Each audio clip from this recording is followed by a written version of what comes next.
जिंदगी के भिन्न रंगों को समेट कहानी का आकार देता हूँ। कुछ इसलिए ही तो कहानीकार कहलाता हूँ।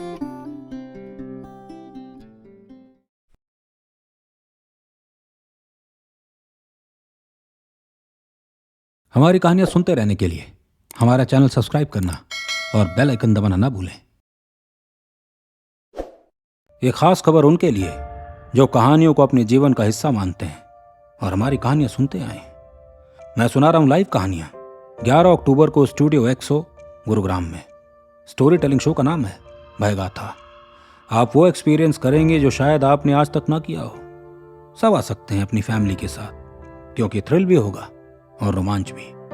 टिकट्स आप बुक माई शो से बुक कर सकते हैं, लिंक कमेंट में पिन कर दिया गया है। तो आइए और मेरी कहानियां लाइव सुनिए और एक ऐसा एक्सपीरियंस लेकर जाइए जिसको आप भूल नहीं पाएंगे। कहानियों के घर में आपका स्वागत है। मैं हूं कहानीकार सुधांशु राय और सुना रहा हूं डर की अलग कहानी, काली परछाइयां। रात गहरी हो चली थी। सन्नाटा अब घेराव कर चुका था। रोड पर गाड़ियां कम हो गई थी। हाईवे का रास्ता ले आरव, मीरा और कबीर अपना पॉडकास्ट रिकॉर्ड करने निकल पड़े। उनके पॉडकास्ट का नाम था अनकही रातें, जिसमें वो रहस्यमयी जगहों और अनसुलझे किस्सों पर चर्चा करते थे। इस बार उन्होंने ठाना था कि वो जाएंगे उस जगह जिसे लोग मौन घाटी कहते हैं। माना जाता है वहां मरे हुए लोगों की परछाइयां दिखती हैं, और अगर कोई हिम्मत करके उन परछाइयों से फुसफुसा कर बात कर ले तो वो आत्माएं उस इंसान का पीछा करती हैं माफी मंगवाने के लिए। लेकिन माफी आसान नहीं होती। अगर आत्मा संतुष्ट ना हुई तो वह इंसान जिंदगी भर डर, पीड़ा और यातना में तड़पता रहता। आरव कार चला रहा था। मीरा और कबीर पीछे बैठे थे, हाथ में सामान लिए। मीरा ने धीरे से कहा, आरव, यकीन है ना कि ये सिर्फ अफवाहें हैं? आरव हंसा, अरे भूत प्रेत कुछ नहीं होते यार।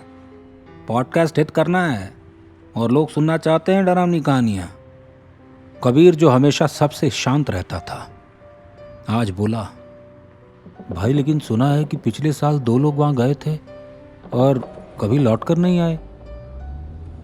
कार अब हाईवे से कट ली और एक अंधेरी सुनसान सड़क पर आ गई। बड़े पेड़ दोनों तरफ ऐसे खड़े थे मानो किसी को भी न दाएं जाने देंगे न बाएं। सिर्फ कार की रोशनी आगे का रास्ता दिखा रही थी। भाई, ये रास्ता तो अभी से डरा रहा है।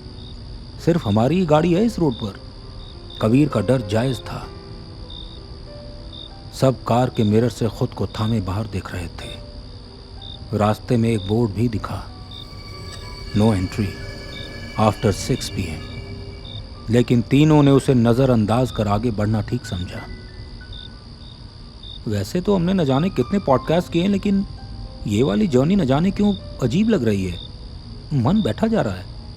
मीरा बाहर देखते हुए बोली, अरे नथिंग टू वरी, ये भी बस एक जगह है जिसके अपने किस्से हैं और हमारा काम है लोगों को इस डर से रूबरू करवाना। आरव ने गाड़ी की स्पीड बढ़ा दी। तभी कबीर कुछ बड़बड़ाने लगा। वो देखो, वहां पेड़ के सहारे कोई खड़ा है, सफेद रंग में, हाथ हिला रहा है। आरव ने कार रोक दी, टॉर्च उस तरफ किया। मीरा भी आंखें चौड़ी की उस ओर देख रही थी, लेकिन कुछ दिखा ही नहीं। भाई यार, प्लीज होश में आ जा। ऐसे तो तू वहां खड़ा भी नहीं हो पाएगा। आरव गुस्से में कार स्टार्ट करने लगा। अरे मैं सच कह रहा हूं, मैंने देखा। कबीर को यकीन ही नहीं हो रहा था। आखिरकार 20 मिनट बाद वो तीनों वहां पहुंच गए, जिस जगह का नाम था मौन घाटी। चारों तरफ सिर्फ धुंध थी और हवा में एक अजीब सी गंध, जैसे कोई पुराना शव धीरे धीरे गल रहा हो। कुछ पक्षियों की आवाजें भी थी। गहरी खामोशी पसरी थी वहां। चारों तरफ सिर्फ पेड़ ही पेड़ थे। शुरू करें? आरव ने इशारा किया। कार की डिग्गी से सामान निकाल लिया गया, लाइट्स, कैमरा और माइक। कबीर रुक रुक कर चारों ओर देखता। मीरा के भी पसीने छूट रहे थे। दोनों जल्दी वहां से निकलना चाहते थे। सब कुछ सेट कर दिया गया। Okay, ready? दोस्तों, हम मौन घाटी में हैं। कहते हैं यहाँ मृत आत्माएं भटकती हैं। अभी तक हमें कुछ नज़र नहीं आया है, लेकिन आपको बता दें, सच में जगह स्कैरी है। आते वक्त का BTS हम अलग से लॉन्च करेंगे। आपको पता चल जाएगा हमारे साथ क्या क्या हुआ। यहाँ की कहानी है, यहाँ अगर किसी ने फुसफुसा कर बात की तो वो आत्माएं रौद्र रूप ले लेती हैं, और जब तक उनकी संतुष्टि के अनुसार माफ़ी न मांगी जाए वो पीछा नहीं छोड़ती। मीरा आगे बोलती, कबीर अचानक बोल पड़ा, पीछे। मीरा पीछे मुड़ी। कैमरा अब सीधे सामने की ओर था। आरव ने टॉर्च चलाई। सामने पेड़ों की कतार के पीछे 3 धुंधली आकृतियां खड़ी थी, बिल्कुल स्थिर, उनको घूरती हुई, जैसे वो इनसे बात करना चाहती हूँ। मीरा का हाथ कांप गया। वो लोग हैं या परछाइयाँ? कबीर ने साहस दिखाते हुए धीरे से फुसफुसाया, ये वही तो नहीं है। अरब हल्का आगे बढ़ा, हेलो, कौन हो तुम लोग? पर वो परछाइयाँ थोड़ी देर खड़े रहने के बाद हिली, और उसी पल कुछ डरावनी आवाज़ें वहाँ पसर गई। लाइट अब जली नहीं रही थी। क्या हुआ इसे? मेरा लाइट चेक करने लगी। पता नहीं, एकदम से बंद हो गई। तभी एक लंबा चौड़ा व्यक्ति सामने से उनकी गाड़ी के पास आकर खड़ा हो गया। अंधेरे में उसे देख पाना मुश्किल था। भटक गए हो तुम लोग? उसने पूछा। नहीं, शूटिंग करने आए थे, लेकिन लाइट ही नहीं जल रही। आरव टॉर्च उस व्यक्ति की ओर करता, इसे नीचे रखो, मेरी आंखें सेंसिटिव हैं। बात हुई? उसने पूछा। किससे? आरव हैरान था। अरे परछाइयों से। उनकी शूटिंग करने आए हो ना?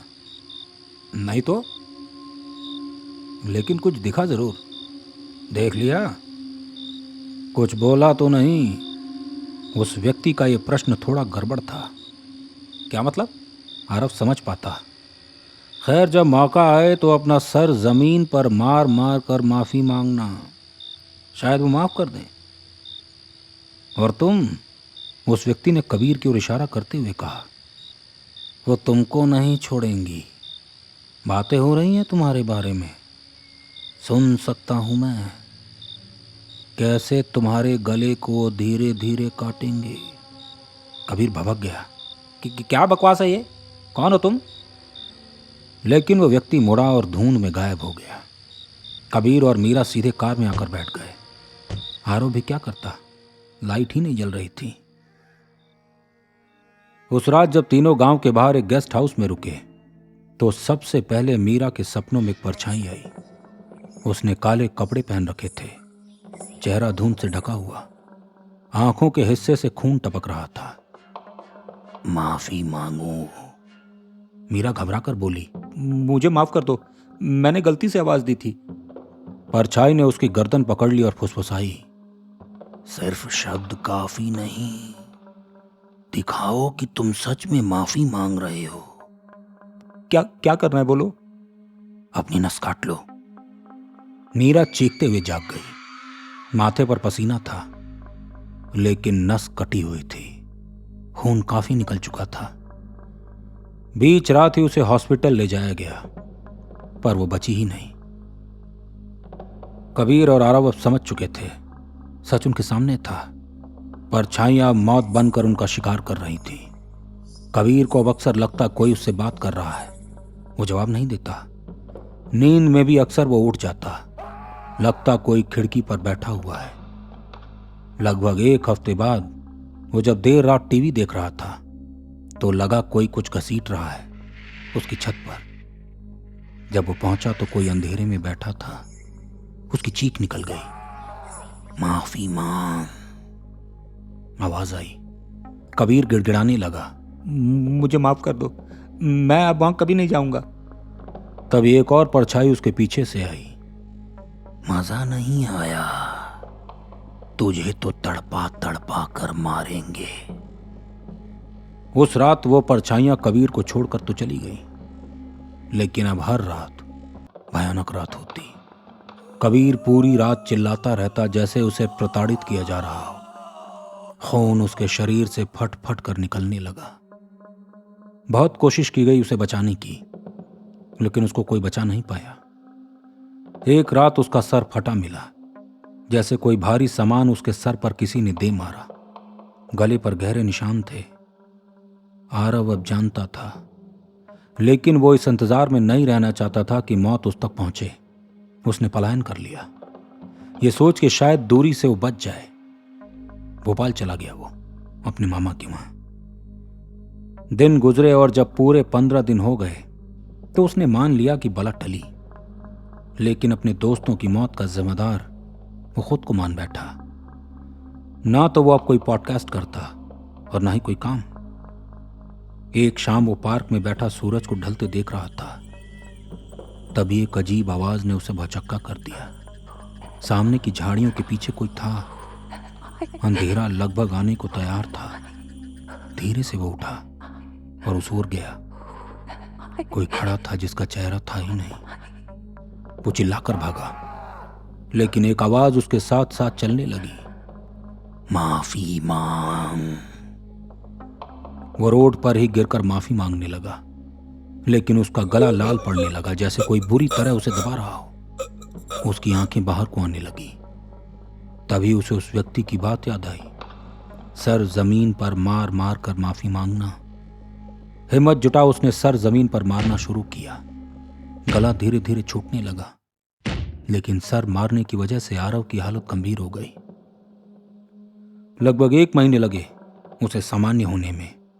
एक आंख उसकी पूरी तरह खराब हो गई, लेकिन वो बच गया। उन परछाइयों का सच आज भी धुंधला है।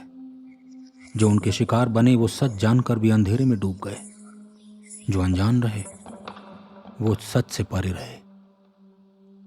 मीरा के घर वालों के पास वो कैमरा पड़ा है। कहते हैं आरव ने उस कैमरे को किसी के हाथ नहीं लगने दिया। उसका मानना है वो परछाइयां आज भी उसमें कैद हैं, जिसे देखकर कोई भी उनका शिकार बन सकता है। इसी के साथ मैं इस कहानी और अपनी वाणी दोनों को विराम देता हूं। मित्रों, हमें हाई पॉइंट्स देना ना भूलें, ताकि हमारी कहानियां बाकी लोगों तक भी पहुंचती रहें। मिलेंगे अगले हफ्ते एक नई कहानी के साथ। मित्रों, यदि यह कहानी आपको पसंद आई तो हमारे चैनल को सब्सक्राइब करना और बेल आइकन दबाना ना भूलें।